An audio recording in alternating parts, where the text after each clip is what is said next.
à toutes et à tous. Merci d'être présents à notre conférence. Oubliez les frameworks, construisez votre propre aventure Lean. Un grand merci aux sponsors sans qui l'événement n'aurait pas lieu et surtout aussi aux orgas. Okay. Nous nous présentons, François, Guillaume, nous sommes tous les deux Agile Master chez SNCF Connect & Tech. Le petit QR code pour les personnes qui sont à Niort. Donc voilà, si vous avez des questions à poser, vous pouvez le flasher.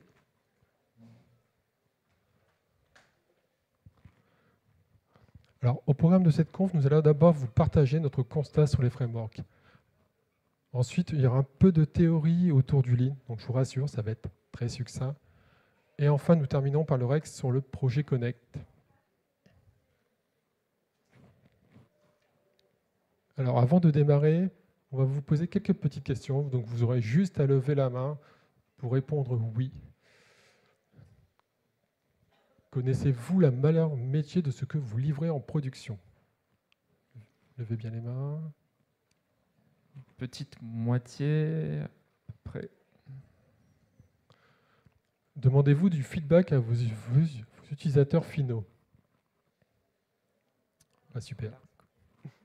Moitié également. Bonne moitié. Avez-vous le sentiment que vos équipes aient compris l'objectif de l'agilité? Là, c'est plus timide. Pensez-vous que les frameworks et pratiques agiles occupent trop vos conversations avec les équipes? Très bien. Quelques-uns. Et enfin, avez-vous le sentiment de résoudre les vrais problèmes de vos équipes? Vous êtes à la bonne conférence. Merci. L'objectif derrière cette question, c'était un peu de vous partager quel a été notre cheminement autour de l'utilisation qui est faite aujourd'hui des frameworks. Et peut-être aussi de voir qu'il y a autre chose qui existe à côté. Et donc, c'est l'objet de cette conférence. Tout d'abord, on va vous rappeler ce que c'est qu'un framework. C'est un cadre qui va organiser le travail de l'équipe. L'activité d'équipe, voilà, c'est ça, un framework. Ça définit des règles de fonctionnement. Et sa seule finalité, c'est de livrer rapidement de la valeur aux utilisateurs finaux afin de réduire la boucle de feedback.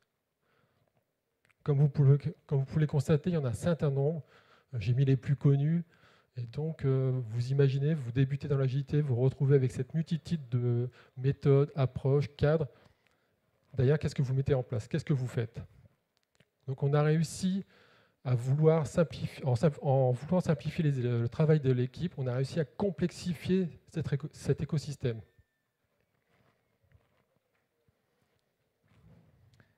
Donc l'agilité s'est propagée depuis quelques dizaines d'années. Il y a toute une communauté qui s'est construite autour, on en fait partie aujourd'hui en particulier. C'est une expertise qui est valorisée sur les marchés, c'est-à-dire que les personnes qui sortent d'études cherchent ce genre d'expérience.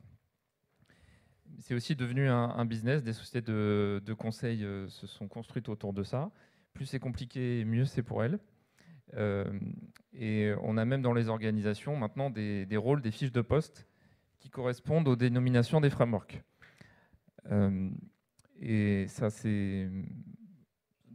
tout cela se renforce en fait pour continuer dans le même sens. J'aime bien cette citation de Abraham Maslow. Si la seule chose que vous avez, c'est un marteau, alors vous tendez à voir tous vos problèmes comme des clous. C'est vrai qu'on a une utilisation un petit peu, on est très focus sur les frameworks. On est certifié sur certains d'entre eux. Ça implique des choses qu'on met en place dans nos équipes derrière. Et donc, parfois, on perd de vue les équipes. Et derrière, on se retrouve parfois à avoir des conversations que je qualifie de limitantes. C'est-à-dire qu'on va être très focus sur le framework, sur la solution. Pour moi, le framework, c'est un outil, un moyen, et ça n'a pas d'autre intérêt pour l'équipe. Et donc, dès qu'on va remonter un problème, au lieu de se focus sur le problème, on va plutôt se concentrer directement sur la solution. On est dans un monde qui va très vite, et derrière, c'est plus simple de parler de la solution que du problème. Parce que parfois, parler du problème peut nécessiter du courage. Parce que ça peut faire émerger d'anciennes tensions, des difficultés qu'on a pu connaître dans des expériences similaires. Et donc, on préfère parler de la solution que du problème. Et oui, le problème, parler du problème, ça nécessite du courage, et il faut avoir ce courage-là de le faire. Il n'y a pas de honte à parler des problèmes, c'est quelque chose de très sain. C'était même évoqué dans la conf précédente, dans la keynote de Julia de Finesse. Voilà. Pas de discours bienveillant, on parle des problèmes, des choses qui ne fonctionnent pas, et c'est comme ça qu'on s'améliore.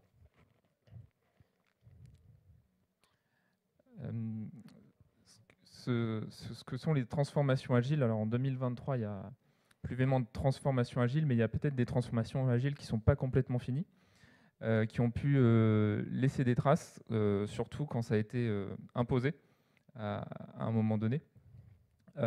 Et quand on s'est concentré sur les pratiques plutôt que pourquoi on le fait.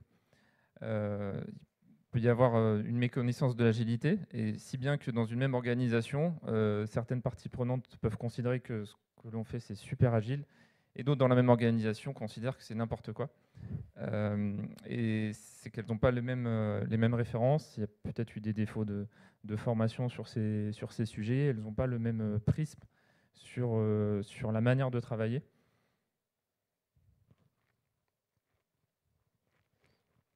Alors, qui connaît Taishi Ono? Super, quelques personnes. Le TPS, Toyota Production System. Donc là, je suis désolé, on va commencer la partie théorique. Ça ne va pas durer très longtemps. On va essayer de faire au plus simple. Et donc, ce que dit Taishi Ono, c'est que si vous envisagez de faire du TPS, vous devez le faire jusqu'au bout. Vous devez changer votre façon de penser, votre façon de voir les choses. Et on aurait pu, à travers ce règle, se concentrer uniquement sur les outils et pratiques. C'est quelque chose qui est très courant dans notre secteur. Mais voilà, cette partie théorique nous semble nécessaire afin de bien comprendre ce que c'est le Lean. Alors, quelques dates. Alors, Taishi Ono, c'est le monsieur qui est là. Quelques dates clés. Donc, le TPS, Toyota Production System, ça vient d'être dans les années 40. C'est le groupe Toyota. Derrière le Lean, le mot Lean apparaît dans les années 90 avec le livre de Womack, John C. Roos. Et en 2001, le Toyota Way est publié. Alors, je vais vous revenir rapidement sur ce que c'est dans le slide suivant. Alors, le modèle de Toyota, moi, je mets ces deux modèles-là. Donc, le système de production Toyota, le modèle de management. Je ne vais pas rentrer dans le détail, sinon je risque de vous perdre. Donc, je vais plutôt me concentrer sur ce que nous, on en a tiré de ces deux maisons. Il y a plein de littérature autour du TPS que vous pouvez trouver sur Internet, chez votre libraire. Donc, on va plutôt se concentrer, nous, sur notre compréhension du Lean. Parmi tout ça, on a identifié 5 points qu'on va vous présenter dans les slides suivants. Tout d'abord, le Lean pour nous, c'est la résolution de problèmes. C'est l'apprentissage, c'est l'orientation client, les impacts sur le long terme, et enfin, c'est développer les personnes. Donc le premier qu'on partage, c'est résoudre les problèmes. Donc c'est une approche par petits pas, c'est ce qu'on pourrait dire une approche scientifique même, de voir le système tel qu'il est, changer une chose et voir si on fait mieux qu'avant. De commencer par ce qui est le plus visible, mais en tirant les fils, en ayant le courage d'aller chercher les raisons, les causes profondes, et en expérimentant afin de mieux comprendre ce que l'on fait. Donc par la mesure, on y reviendra tout à l'heure, voir quels sont nos résultats, quelle est notre manière de travailler. Et donc, adopter une vision systémique. Donc, ce systémique, ça veut dire système, c'est de comprendre que c'est un flux de valeurs que l'on anime. Et si on se concentre juste sur une partie de ce système, on peut avoir des résultats, mais qui ne bénéficient pas au client, finalement. Et donc, il peut y avoir plus loin un goulet d'étranglement qui fait que la valeur qu'on crée, elle ne bénéficie pas au client qui ne voit rien de tous les efforts qu'on a fait. Donc, s'attaquer aux bons problèmes et résoudre ces problèmes petit à petit. Alors, dans le Lean, il y a beaucoup ce côté-là, ce côté apprendre à apprendre. Alors, c'est quoi pour nous apprendre à apprendre? Alors, tout d'abord, c'est une méthode d'apprentissage. C'est une méthode d'apprentissage qui va se baser sur des standards. les standards, parce que derrière, ça permet de le diffuser au sein de l'entreprise. Quelque chose qui est standardisé et plus facilement diffusable. Et enfin, dans cet apprentissage, on met aussi derrière la répétition du geste. Alors, vous allez dire, dans l'IT, c'est un peu compliqué, mais non. Par exemple, ça peut être un refactoring. En répétant plusieurs fois le même refacto dans des contextes un peu différents derrière, on améliore notre pratique.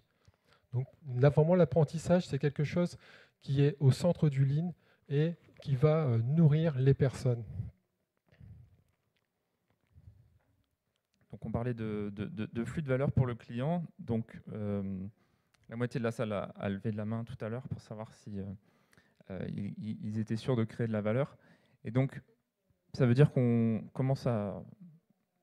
Enfin, le flux commence avec eux, on travaille avec eux au quotidien, et on commence à comprendre ce qui a de la valeur pour lui. Et donc c'est le point d'entrée. Et une fois qu'on a livré quelque chose, même si on a 10 ou 1 milliard d'utilisateurs, eh ben on collecte d'une manière ou d'une autre le feedback pour savoir si ça leur a plu.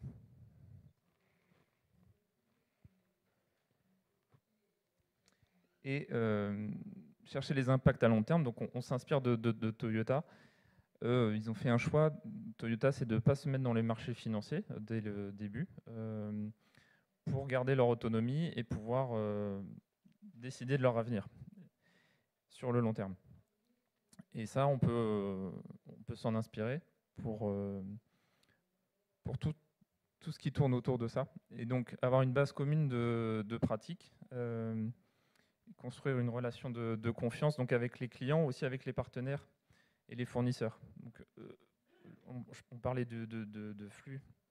Tout à l'heure, eux, ils ne considèrent pas que ce flux, c'est que leur entreprise, en fait. Ils l'imaginent dès les fournisseurs jusqu'aux clients.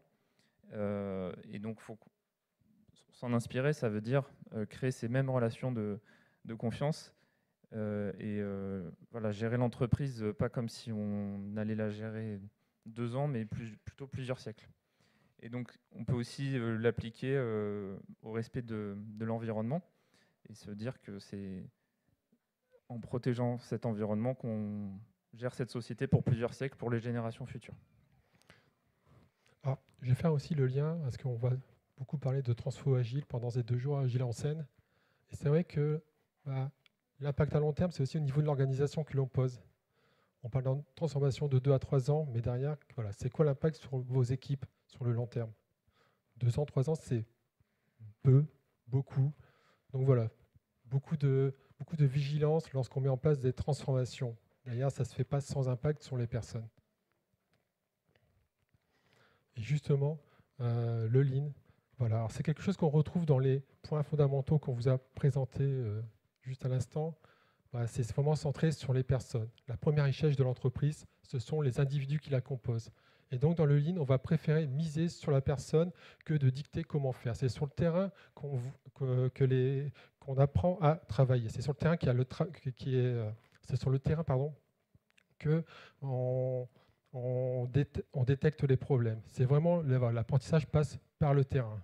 Et donc, voilà, on préfère miser vraiment sur les individus. Et ce sont eux qui vont faire grandir le collectif.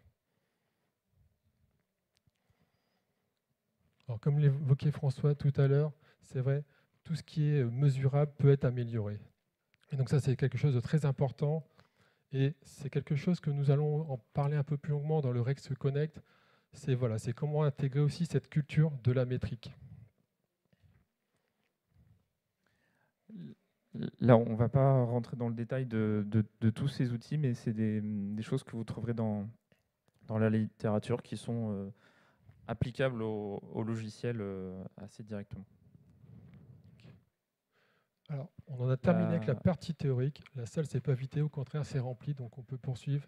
Le groupe de notre côté. SNCF, rapidement, la partie que vous connaissez le plus, c'est SNCF Connect, mais SNCF Connect and Tech fait aussi d'autres produits pour le groupe SNCF. Par exemple, les contrôleurs de billets. Voilà, l'ensemble du réseau SNCF bénéficie de notre expertise. Mais donc, on va vous parler plus précisément de Connect. Ok. Qui a sur son téléphone l'application Connect? Super. Merci. Donc notre retour d'expérience concerne le projet Connect.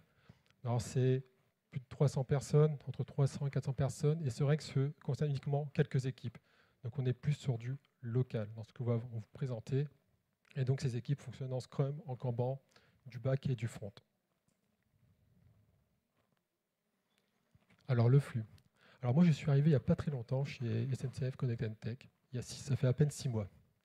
Et donc j'ai pris en charge l'accompagnement d'une équipe back-end, et donc qui travaillait pour une autre équipe en interne de l'entreprise. Et donc cette équipe avait un board Kanban. Enfin, juste un tableau Kanban. Je ne parle pas de méthode Kanban, juste un tableau Kanban. Donc je suis parti de ça, et malheureusement il s'est avéré que ce management visuel, parce qu'un board Kanban c'est du management visuel, il n'était pas à jour.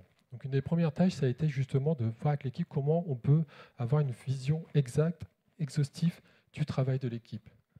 C'est la première chose, c'est le point le plus important quand vous démarrez un accompagnement, c'est quoi l'activité de l'équipe, c'est quoi le travail. Parce que grâce à cette photo de l'équipe que vous allez avoir à un instant T, vous allez pouvoir commencer à remonter les bons problèmes. Ensuite, une fois que ce travail-là est fait, j'ai voulu commencer à mesurer. Donc, il y a les temps traversés, les temps de cycle que vous connaissez, le nombre de tickets qui partent en trot, et enfin le travail en cours. Ces mesures peuvent paraître simples, mais déjà elles sont révélatrices de problèmes assez impactants. Par exemple, si vous n'arrivez pas à terminer des tickets, c'est que peut-être derrière, ça bloque au niveau de la prod, au niveau de la pré-prod, pardon. Et derrière, il y a quelque chose, il y a peut-être des dépendances avec d'autres services, d'autres équipes, il y a peut-être quelque chose aussi à travailler. C'était un peu notre cas. On était sur une équipe qui travaillait sur des assets pour lesquels elle n'était pas responsable. Et donc, on avait ce jeu de dépendance qui entrait rapidement dans notre flux de réalisation.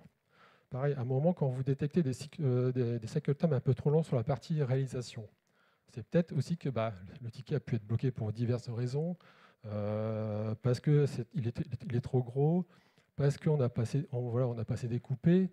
Et donc, voilà, ce sont vraiment des informations qui sont très pertinentes à intégrer dans votre quotidien d'accompagnant d'équipe.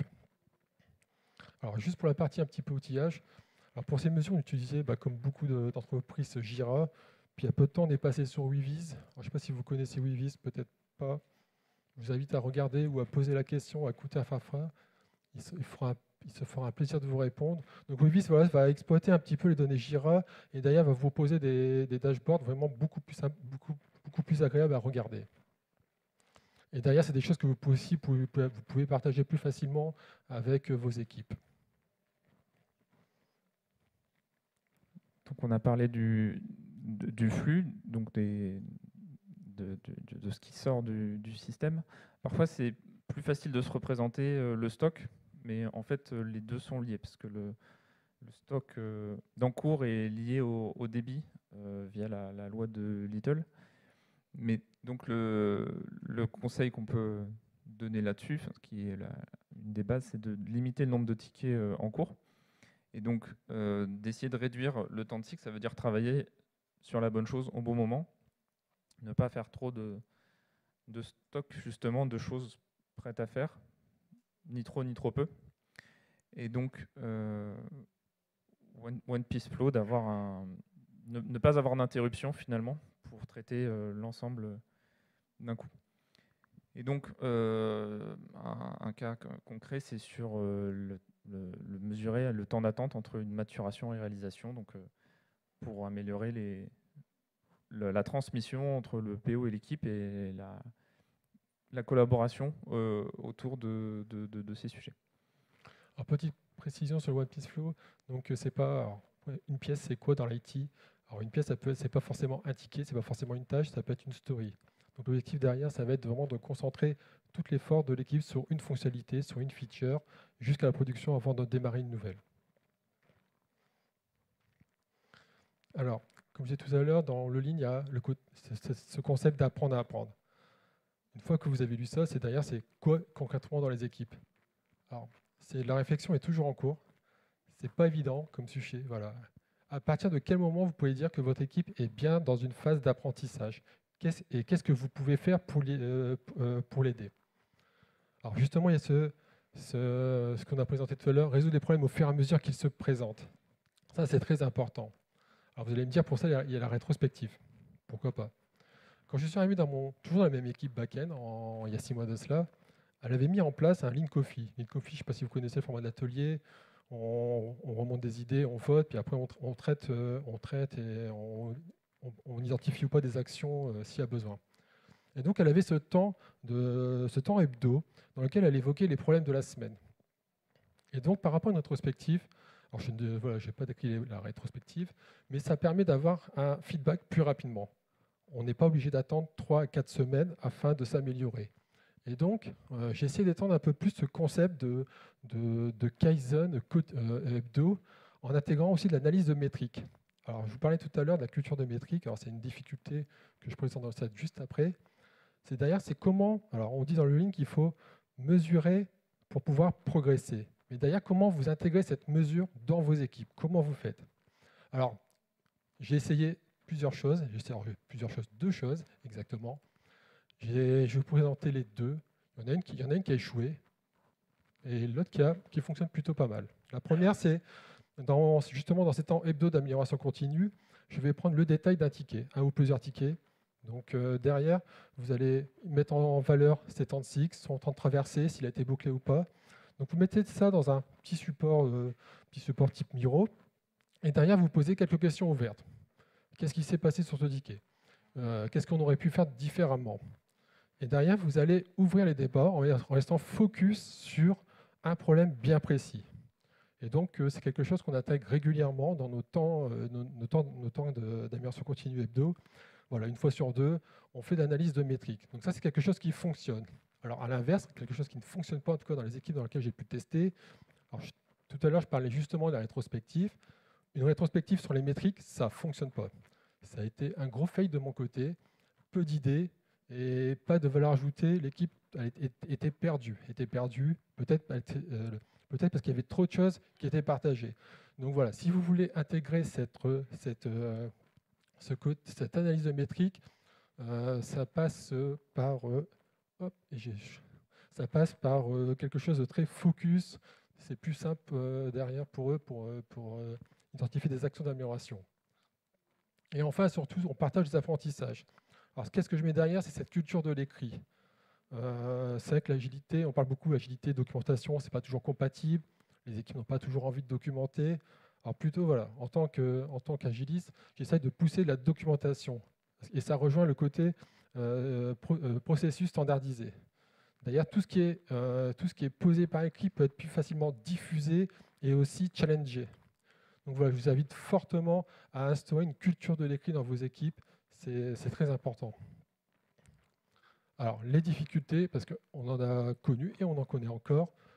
Donc, c'est tout ce côté, ce concept cette culture de la métrique qui est difficile à mettre en place. Je pense qu'il faut y aller par étapes. Et derrière, voilà, il ne faut pas abandonner. Il peut y avoir des ratés. Mais voilà, si vous y allez progressivement, ça fonctionne.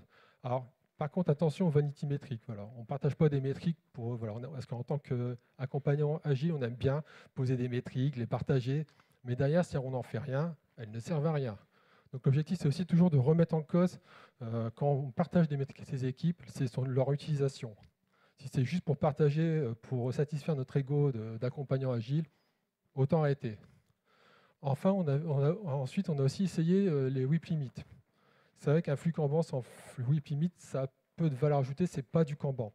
Alors nous, on n'a pas réussi à le mettre en place. C'est quelque chose qui est assez contraignant au niveau de notre orga. Alors si je prends toujours l'exemple de mon équipe, c'était 2 équipes qui travaillaient ensemble avec des sujets un peu différents et avec peu de passerelles de switch entre les 2 équipes. Même si ça se faisait, voilà, c'était un peu compliqué.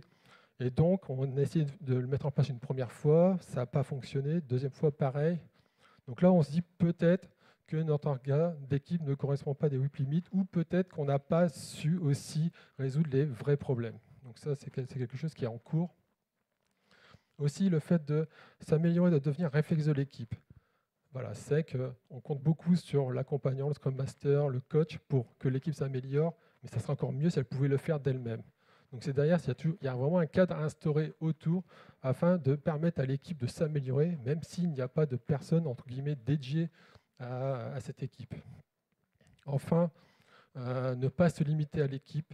Ça, c'est voilà. Comme je vous partage tout à l'heure, nous, notre Rex, il est plus sur quelques équipes. Il y a des choses qui sont faites dans les autres équipes, mais pour l'instant, voilà, il n'y a pas. Je pense qu'on peut encore s'améliorer sur entre guillemets une certaine uniformisation de nos manières de travailler. Et enfin, voilà, l'intégration du client. Le client voilà, c'est difficile de. C'est comment vous intégrez le client quand vous êtes une équipe back-end pour une autre équipe interne à votre entreprise. Comment vous intégrez votre client, ça correspond à quoi derrière? C'est quoi concrètement? Donc là, c'est des questions qu'on se pose encore aujourd'hui pour, voilà, quand on est une équipe qui développe des API pour une autre équipe, derrière, comment je fais pour prendre en compte les retours et faciliter l'intégration de cette API? Oui, donc Guillaume et moi, on a eu des expériences très, très similaires. On travaillait aussi en collectif avec les autres Agile Masters et les constats étaient assez similaires sur les différentes équipes. Il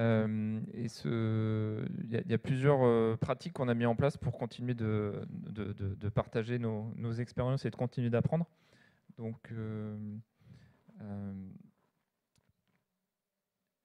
par exemple, l'intervision, c'est qu'on pose le problème aux autres membres du collectif et ils disent chacun ce qu'ils auraient fait dans cette situation et on est libre de piocher dans les réponses qui nous semblent applicables. On fait aussi des échanges sur des lectures de livres, des cafés Scrum dont le format peut varier beaucoup. Ça peut être, par exemple, une répétition de cette présentation ou d'autres présentations. D'aller voir ce que font les voisins à travers des vies ma vie. On a expérimenté ça aussi.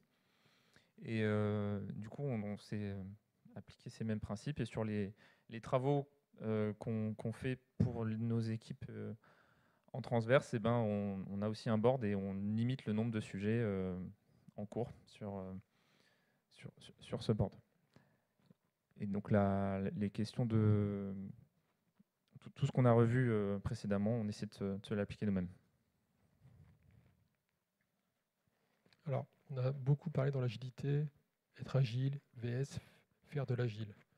Avec le lean, voilà, la question est plus simple. On n'est jamais lean, on le pratique toujours. Et nous allons pouvoir terminer notre conférence, alors pas par une conclusion, on va changer un petit peu, par une invitation. Donc on ne vous demande pas d'oublier les frameworks, qui sont certainement bien pratiques.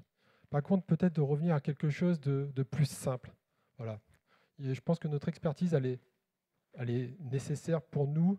Est-ce qu'elle est nécessaire pour nos équipes? Je ne suis pas toujours sûr. Donc vous devenir quelque chose de plus simple. Voilà. Sortons un peu du côté expert. De commencer, voilà, c'est quoi l'activité réelle de votre équipe? Voilà, c'est quoi votre équipe? Sur quoi elle travaille? Donc ça, c'est des questions qu'on peut se poser. Et aussi de commencer par mesurer. Ça va faire émerger de nouveaux problèmes. Et justement, voilà, de concentrer vos efforts sur leurs problèmes. Et surtout, ne perdez pas de vue votre client. Et construisez votre propre aventure.